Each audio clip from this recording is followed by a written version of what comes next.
ओम बृहस्पति देवाय नमः। प्रिय भक्तजनों, आज हम बृहस्पतिवार व्रत की विधि और कथा का वर्णन करेंगे। तो आइए सुनते हैं बृहस्पतिवार व्रत की कथा।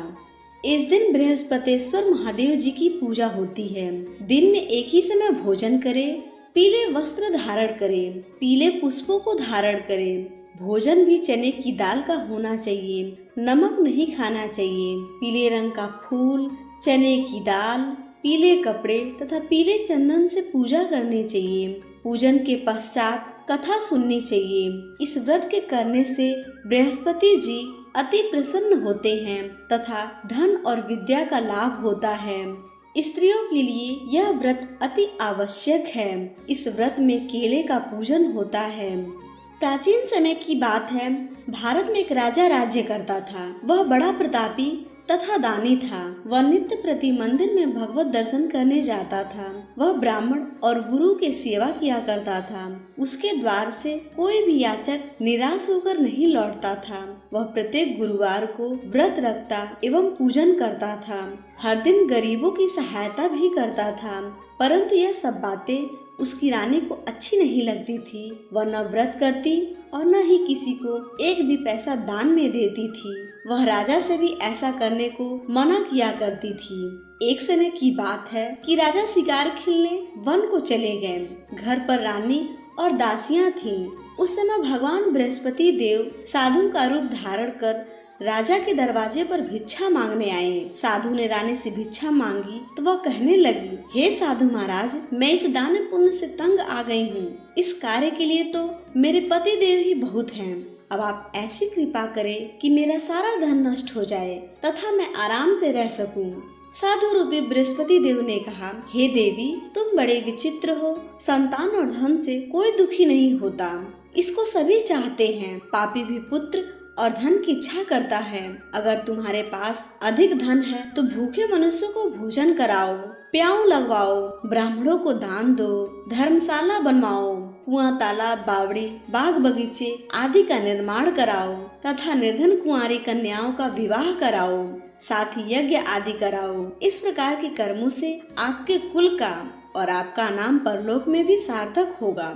तुम्हें भी स्वर्ग की प्राप्ति होगी। परंतु रानी साधु की इन सब बातों से खुश नहीं हुई। उसने कहा, हे साधु महाराज, मुझे ऐसे धन की आवश्यकता नहीं जिसको मैं अन्य लोगों में दान देती फिरूं तथा जिसको रखने और संभालने में मेरा ही सारा समय नष्ट हो जाए। साधु ने कहा, हे देवी, यदि तुम्हारी ऐसी इच्छा है तो जैसे मैं तुम्हें बताता हूँ तुम वैसे ही करना। बृहस्पतिवार के दिन घर आंगन को गोबर से लीपना, अपने केसों को पीली मिट्टी से धोना, केसों को धोते समय स्नान करना, राजा से कहना वह हजामत करवाए, भोजन में मांस मदिरा खाना, कपड़ा धोबी के यहाँ धुलने डालना। इस प्रकार 7 बृहस्पतिवार करने से तुम्हारा सारा धन नष्ट हो जाएगा। यह कहकर साधु महाराज रूपी बृहस्पति देव अंतर्ध्यान हो गए। रानी ने साधु के कहे अनुसार 7 बृहस्पतिवार तक वैसे ही करने का विचार किया। साधु के बताए अनुसार कार्य करते हुए केवल 3 बृहस्पतिवार ही बीते थे कि उसकी समस्त धन संपत्ति नष्ट हो गई।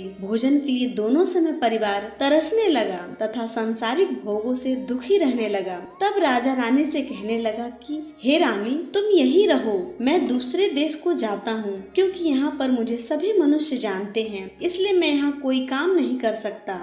अब मैं परदेश जा रहा हूँ, वहाँ कोई काम धंधा करूँगा, शायद हमारे भाग्य बदल जाए। ऐसा कहकर राजा परदेश चला गया। वह जंगल से लकड़ियाँ काट कर लाता और शहर में बेचता। इस तरह वह जीवन व्यतीत करने लगा। इधर राजा के बिना रानियाँ और दासियाँ दुखी रहने लगी। किसी दिन भोजन मिलता और किसी दिन जल पीकर ही रह जाती।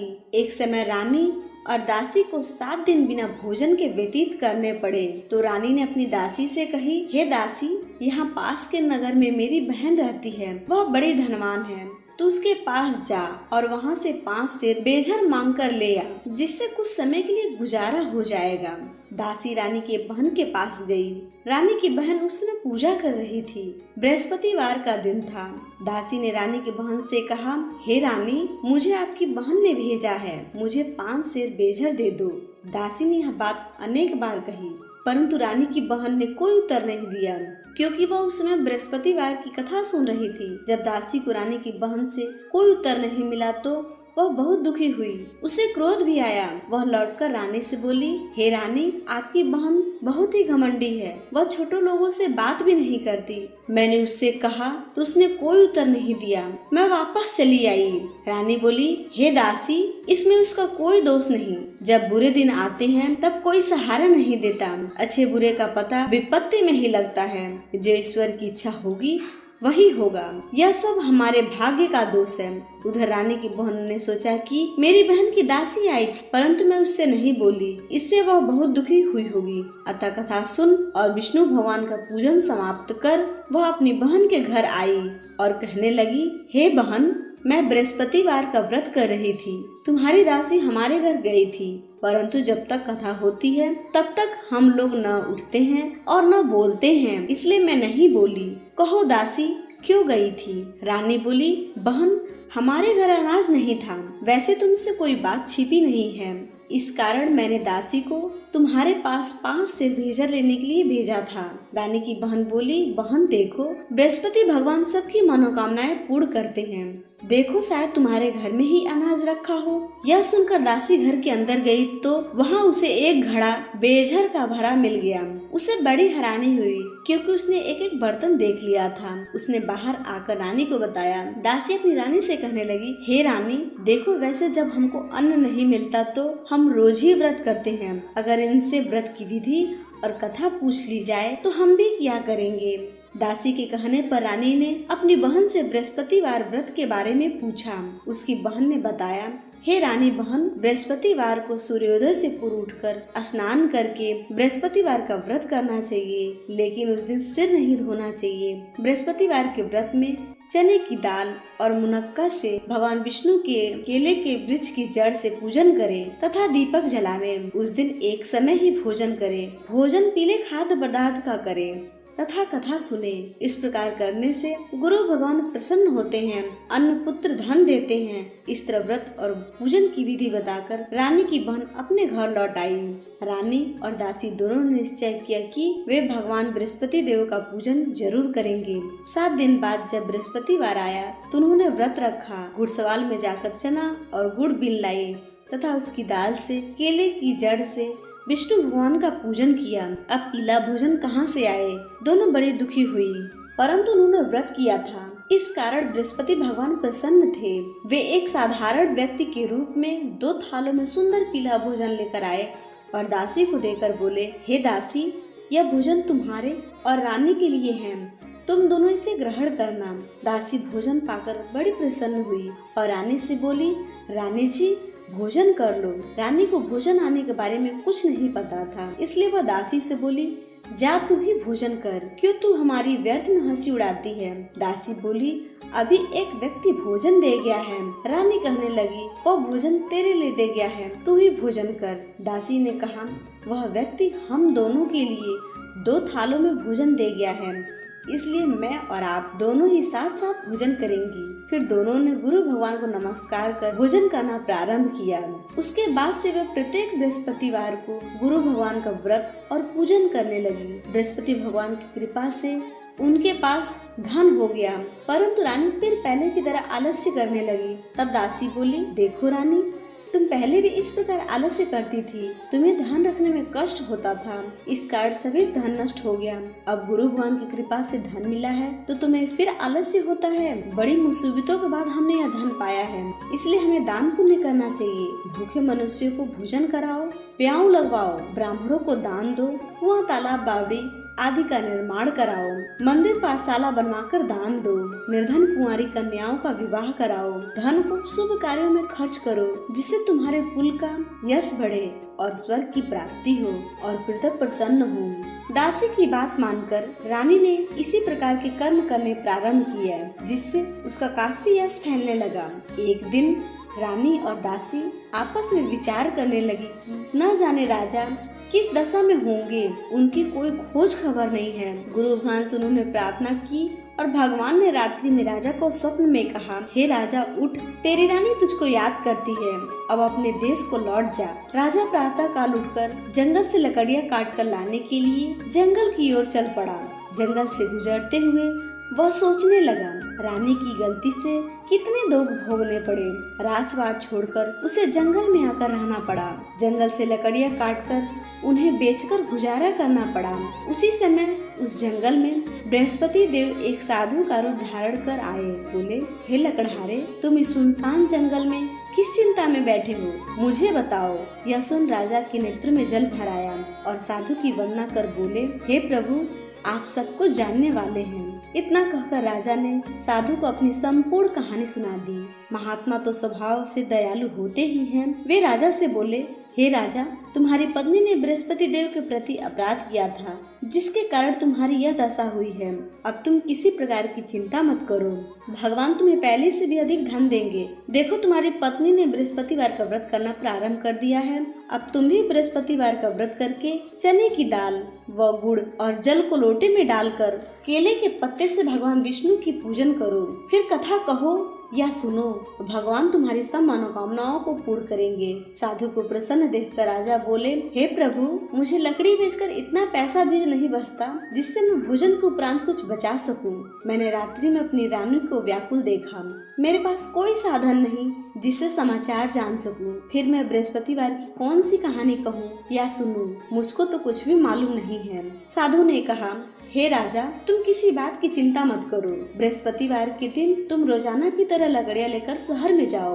तुम्हें रोज से दुगुना धन प्राप्त होगा, जिसे तुम भली भांति भोजन कर लोगे तथा बृहस्पति देव का पूजा का सामान भी आ जाएगा। बृहस्पतिवार की कथा इस प्रकार है।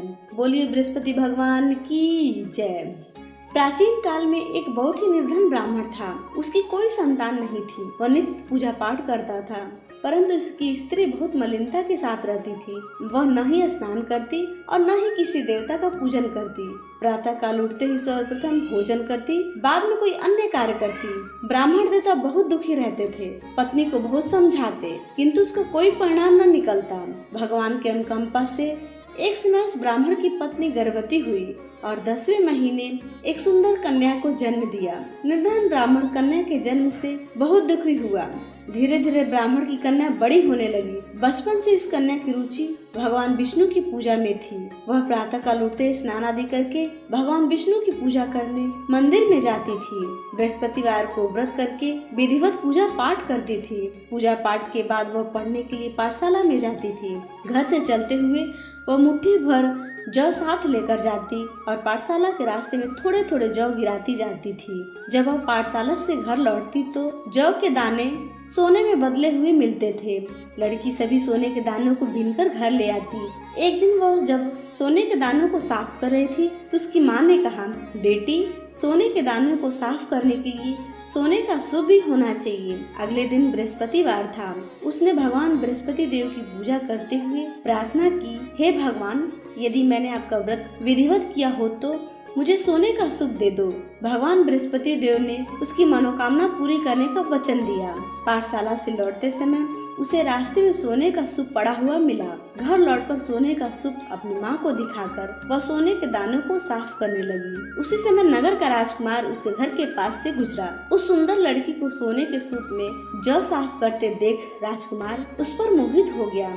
महल में लौटकर राजकुमार ने राजा से उस लड़की से विवाह करने की इच्छा प्रकट की तो राजा ने ब्राह्मण को महल में बुलाकर राजकुमार से उस लड़की से विवाह करने की बात कही। ब्राह्मण तैयार हो गया। धूमधाम से उस लड़की का विवाह राजकुमार से हो गया। दुल्हन बनकर ब्राह्मण की लड़की महल में चली गई। लड़की के चले जाने से ब्राह्मण फिर निर्धन हो गया। उसे कई कई दिन भोजन नहीं मिलता था। बहुत दुखी होकर ब्राह्मण एक दिन अपनी लड़की के पास गया। अपने पिता से निर्धनता का समाचार सुनकर उसे बहुत सा धन देकर पिता को विदा किया।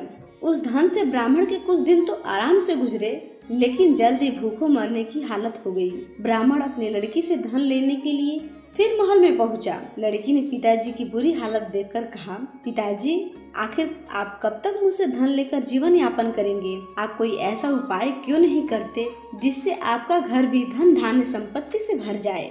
ब्राह्मण ने कहा, मैंने तेरी माँ को बहुत समझा लिया, पर उसकी समझ में कुछ नहीं आता। उसका फूहड़पन नष्ट हो तब तो घर की निर्धनता दूर हो जाए। तब कुछ सोचकर लड़की ने पिताजी से कहा, पिताजी, आप कुछ दिनों के लिए माताजी को मेरे पास छोड़ जाओ। तब कुछ सोच समझकर ब्राह्मण पत्नी को लड़की के पास महल में छोड़ आया। लड़की ने अपनी माँ से कहा, माँ, तुम प्रातः काल उठकर स्नान आदि करके भगवान बृहस्पति देव विष्णु भगवान की पूजा अवश्य करनी चाहिए। पूजा करने से तुम्हारे घर की निर्धनता अवश्य दूर हो जाएगी। लेकिन उसकी माँ ने उसकी एक बात नहीं मानी। तब क्रोधित होकर लड़की ने अपनी माँ को एक कक्ष में बंद कर दिया। सूर्योदय के समय माँ को उठाकर जबरदस्ती उससे स्नान कराया और फिर मंदिर में ले जाकर भगवान बृहस्पति देव की पूजा कराई। कुछ दिनों तक ऐसा करने से माँ की बुद्धि में परिवर्तन हुआ और वह स्वयं बृहस्पतिवार का व्रत करने लगी। उसके व्रत करने से ब्राह्मण के घर में भगवान विष्णु की अनुकंपा से धन की वर्षा होने लगी। दोनों पति पत्नी धन संपत्ति पाकर आनंद पूर्वक जीवन यापन करते हुए विष्णु धाम को चले गए। लकड़हारा बने राजा ने उन साधु से भगवान बृहस्पति देव की यह कथा सुनकर बृहस्पतिवार का व्रत करके भगवान विष्णु की पूजा की। उस दिन से उसके सभी क्लेश दूर हो गए। लेकिन अगले बृहस्पतिवार को कामकाज में अधिक व्यस्त होने के कारण उसने भगवान बृहस्पति देव जी की पूजा और व्रत नहीं किया। भगवान बृहस्पति देव लकड़हारे से क्रोधित हो गए और उसे उसकी भूल की सजा दी। उस दिन नगर के राजा ने नगर में घोषणा करके सबको सूचित किया कि प्रत्येक नागरिक मेरे महल में भोजन करने आए। जो नहीं आएगा उसे अपराधी मानकर भारी दंड दिया जाएगा। लकड़हारा बने राजा ने उस नगर के राजा की घोषणा तो सुनी, लेकिन जंगल से लकड़ियां काटकर लाने और उन्हें बेचने में देरी हो जाने के कारण वह समय पर महल में भोजन करने नहीं जा सका। अतः राजा के सैनिक लकड़हारे को पकड़कर महल में ले गए। राजा ने उसे महल के एक कक्ष में बैठाकर भोजन कराया। उस कक्ष में एक खूंटी पर रानी का सोने का हार लटका हुआ था। लकड़हारा अकेले उस कक्ष में भोजन कर रहा था। तभी उसने एक आश्चर्यजनक घटना घटती देखी। देखते ही देखते वह खूंटी हार को निगल गई। थोड़ी देर बाद राजा ने हार को गायब देखा तो लकड़हारे को कारावास में डलवा दिया। लकड़हारा मन ही मन अपने भाग्य कोसने लगा। तभी उसे जंगल में मिले साधु का स्मरण हो आया। थोड़ी देर में भगवान बृहस्पति देव सन्यासी के रूप में उसके सामने प्रकट हुए। हे लकड़हारे, तूने भगवान बृहस्पति देव जी की पूजा नहीं की, इसी कारण तुझे कष्ट हुआ है। लेकिन अब चिंता मत करो।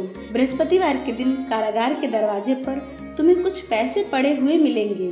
उन पैसों से भगवान बृहस्पति देव का व्रत करके उनकी पूजा करोगे तो तुम्हारे सब दुख नष्ट हो जाएंगे। बृहस्पतिवार के दिन दरवाजे पर पड़े मिले पैसे से चने और गुड़ मंगवाकर लकड़हारे ने बृहस्पतिवार की कथा कही तो भगवान बृहस्पति देव ने प्रसन्न होकर उस नगर के राजा को सब लकड़हारे को कारागार से मुक्त करने को कहा। सुबह राजा ने अपने कक्ष में आकर देखा तो खूंटी पर रानी का हाथ टंगा हुआ था। राजा ने लकड़हारे को मुक्त कर दिया और उसे धन आभूषण देकर विदा किया। लकड़हारा बना राजा उस नगर से चलकर अपने नगर में पहुंचा तो उस नगर में कुआं, धर्मशालाएं, बाग बगीचे देखकर बहुत प्रसन्न हुआ। राजा ने किसी से पूछा, ये कुएं, धर्मशालाएं किसने बनवाई हैं? सबने उसे बताया कि ये सब रानी और दासियों द्वारा बनवाए गए हैं। राजा महल में पहुंचा तो रानी ने उसका भव्य स्वागत किया। तब राजा ने निश्चय किया कि सप्ताह में एक बार तो सभी बृहस्पतिवार का व्रत तथा पूजन करते हैं, परंतु मैं प्रतिदिन व्रत किया करूंगा तथा दिन में 3 बार कथा कहा करूंगा। अब हर समय राजा के दुशाले में चने की दाल बंधे रहता था तथा दिन में वो 3 बार बृहस्पति देव की कथा कहा करता। कुछ दिनों बाद राजा को अपनी बहन की याद आई। एक दिन घोड़े पर सवार होकर राजा अपनी बहन से मिलने चल दिया। अभी राजा नगर के बाहर ही पहुंचा था कि उसने कुछ लोगों को 100 ले जाते हुए देखा। राजा को स्मरण हो आया कि आज उसने बृहस्पतिवार की कथा किसी को नहीं सुनाई है। राजा ने उन लोगों को रोककर कहा, भाइयों, आप 100 ले जाने से पहले मुझसे बृहस्पतिवार की कथा सुन लें। लोगों ने राजा पर क्रोधित होते हुए कहा, तुम पागल तो नहीं हो? लेकिन कुछ बड़े बूढ़े लोगों ने कहा, अच्छा भाई, साथ साथ चलते चलते तुम अपनी कथा भी सुना लो। राजा ने चलते हुए आधी कथा ही सुनाई थी कि 100 हिलने लगा। राजा की पूरी कथा सुनते ही 100 उठकर बैठ गया। लोगों ने हैरानी से दांतों तले अंगुली दबाई और अगले बृहस्पतिवार से भगवान बृहस्पति देव का व्रत करने का व कथा सुनने का निश्चय कर लिया। अब घोड़े पर सवार राजा चलते हुए एक किसान के पास पहुंचा। किसान अपने खेत में हल चला रहा था। राजा ने कहा, अरे भाई, मुझसे बृहस्पतिवार की कथा सुन लो। किसान झुंझलाकर बोला, अरे भाई देख नहीं रहे, जितनी देर में तुम्हारी कथा सुनूंगा उतनी देर में पूरे खेत में हल चला लूंगा। राजा निराश होकर चलने लगा। तभी किसान के बैल लड़खड़ाकर जमीन पर जा गिरे। किसान के पेट में भी जोरों का दर्द होने लगा। उस किसान की पत्नी जब खाना लेकर आई तो उसने किसान से इसके बारे में पूछा। किसान ने घुड़सवार की पूरी कथा सुनाई। किसान की पत्नी दौड़ते हुए राजा के पास पहुंचकर हाथ जोड़कर बोली, भैया मैं तुम्हारी कथा सुनने को तैयार हूँ। राजा ने उसके साथ खेत पर पहुंचकर बृहस्पतिवार की कथा सुनाई। तभी बैल खड़े हो गए। किसान के पेट का दर्द भी तुरंत ठीक हो गया। राजा अपनी बहन के घर पहुंचा। उसकी खूब आवभगत हुई। अगले दिन सुबह उठकर राजा ने देखा घर के सभी लोग भोजन कर रहे हैं। किसी भूखे मनुष्य को बृहस्पतिवार की कथा सुनाए बिना राजा भोजन नहीं करता था। उसने बहन से कहा, बहन क्या घर में कोई ऐसा व्यक्ति है जिसने अभी तक भोजन न किया हो? उसकी बहन बोली, भैया हमारे घर में तो क्या, आपको पूरे नगर में ऐसा कोई व्यक्ति नहीं मिलेगा जिसने सुबह सुबह भोजन नहीं किया हो। तब राजा ने बहन के घर से निकलकर उस नगर में बिना भोजन किए व्यक्ति की तलाश की। एक गडरिये के घर में उसका बेटा बीमार होने के कारण भूखा रह गया था। राजा ने उसको जाकर बृहस्पतिवार की कथा सुनाई। कथा सुनते ही गडरिये का बेटा बिल्कुल ठीक हो गया। सबने राजा की बहुत ही प्रशंसा की। एक दिन राजा ने अपनी बहन से कहा, बहन अब हम अपने घर जाना चाहते हैं, तुम भी हमारे साथ चलो, कुछ दिन वहाँ रहकर लौट आना। राजा की बहन अपनी सास से पूछा तो सास ने ताने देते हुए कहा, बहू मायके जाना हो तो अकेली जाना, मेरे पोतों को नहीं ले जाना। तुम्हारे भाई कोई संतान नहीं है, कहीं तुम्हारी भाभी मेरे पोतों पर जादू टोना न कर दे। दूसरे कक्ष में बहन की सास की बातें सुनकर राजा दुखी मन से अकेले ही लौट आया। रानी ने राजा से कहा, आप तो अपनी बहन को साथ लाने की बात कहकर गए थे, फिर अपनी बहन को साथ क्यों नहीं लाए? तब राजा ने दुखी होते हुए कहा, रानी हम निसंतान हैं, इसलिए कोई हमारे घर आना पसंद नहीं करता। रानी ने राजा को समझाया, हे प्राणनाथ, हमें बृहस्पति देव ने सब कुछ दिया है, अब भगवान बृहस्पति देव हमें संतान भी अवश्य देंगे। बृहस्पतिवार को विधिवत व्रत करते हुए राजा रानी ने भगवान बृहस्पति देव से संतान के लिए प्रार्थना की। कुछ दिनों के बाद उन्होंने स्वप्न में दर्शन देते हुए कहा, हे राजन, तेरी मनोकामना अवश्य पूरी होगी। एक सप्ताह बाद ही रानी गर्भवती हो गई। 10वें महीने रानी ने एक सुंदर पुत्र को जन्म दिया। राजा रानी जीवन पर्यंत बृहस्पतिवार का व्रत करते रहे। उनके घर में धन की वर्षा होती रही। इस तरह आनंद पूर्वक जीवन यापन करते हुए राजा रानी भगवान बृहस्पति देव की अनुकंपा से मोक्ष को प्राप्त करके सीधे वैकुंठ धाम पहुंच गए। बृहस्पतिवार को विधिवत व्रत करके जो स्त्री पुरुष भगवान विष्णु की पूजा करते हैं, भगवान उनकी सभी मनोकामनाओं को पूर्ण करते हैं। बोलिए बृहस्पति भगवान की जय, लक्ष्मी मैया की जय। दोस्तों आपको ये वीडियो पसंद आई हो तो इसे लाइक करें, शेयर करें और हमारे चैनल को सब्सक्राइब जरूर करें। धन्यवाद।